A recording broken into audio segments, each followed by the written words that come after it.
Fille. Ouais. Fille. Fille. Deux piquets avant. Fille. Deux piquets avant. C'est bien aussi. Voilà. Vous ne l'avez pas, elle est trop petite.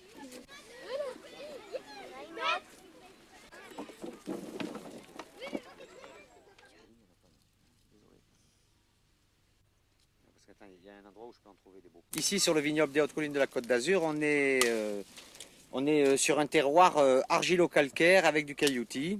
Alors, il faut savoir qu'on est situé au pied des bas de Saint-Jeannet-de-la-Gaude, mais qu'on se trouve dans un vallon où il s'est accumulé depuis des millénaires une quantité de terre extraordinaire. Donc, cette vigne, elle pousse par elle-même, la racine plonge, plonge, plonge et va chercher toujours la richesse au fond de la terre.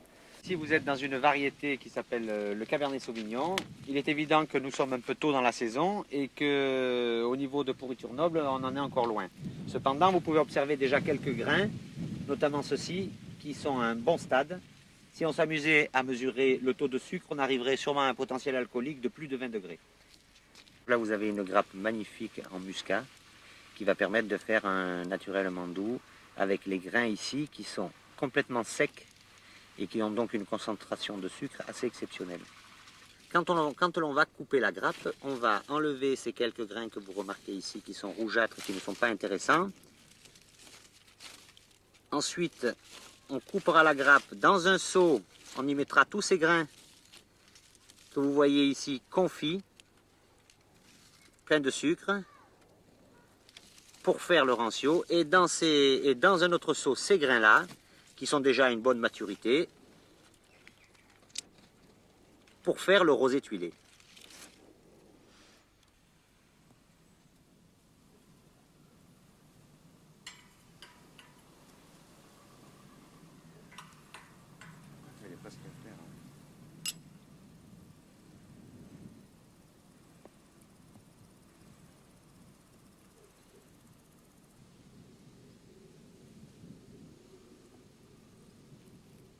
Le rosé tuilé, c'est pas difficile. Vous faites un rosé traditionnel. On ramasse les grappes, c'est essentiellement du grenache et du cinsault.